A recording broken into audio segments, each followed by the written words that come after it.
वसुधा के जीवन में फिर से एक ऐसा मोड़ आने वाला है जो हर किसी की धड़कनें तेज कर देगा। दोस्तों, इस बार ट्विस्ट इतना बड़ा है कि देखने वाले हैरान रह जाएंगे।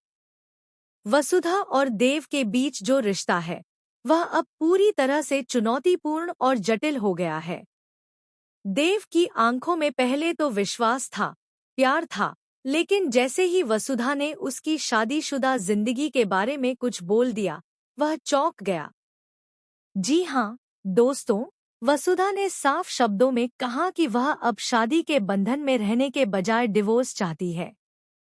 यह सुनकर देव का दिल बैठ गया। उसकी आंखों में गुस्सा और शौक की मिलीजुली भावनाएं साफ झलकने लगी। लेकिन कहानी यहीं खत्म नहीं होती।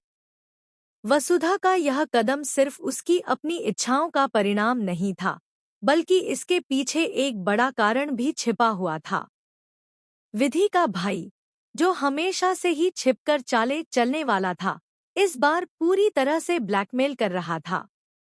उसने वसुधा को धमकी दी थी कि अगर उसने कुछ भी गलत किया या उसकी बात मानी नहीं, तो वह देव और उसकी मां की इज्जत दोनों को एक झटके में मिटा देगा। वसुधा इस डर और धमकी के बीच फंसी हुई थी और उसकी आंखों में आंसू छलक रहे थे। लेकिन सबसे बड़ा शौक यह था कि ब्लैकमेल का तरीका इतना चालाक था कि उसने देव की मां को धमकी देने के लिए सिर्फ एक फोटो का सहारा लिया। यह फोटो किसी भी पल परिवार की इज्जत को मिटा सकती थी। इस बीच देव, जो खुद स्थिति को समझ नहीं पा रहा था, वसुधा की इस चुप्पी और उसके आंसुओं के पीछे छिपे दर्द को देखकर भावनाओं में उलझा हुआ था।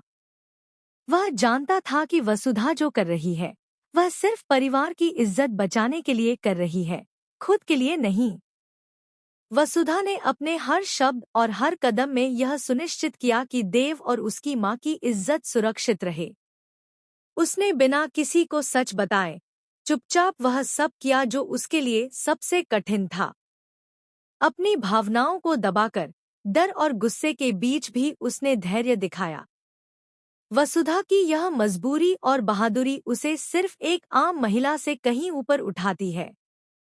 वह अपनी भावनाओं को नजरअंदाज कर रही थी, लेकिन अपने प्रियजन की इज्जत और सम्मान को बचाने के लिए उसने वह कदम उठाया जो किसी आम इंसान के बस की बात नहीं है।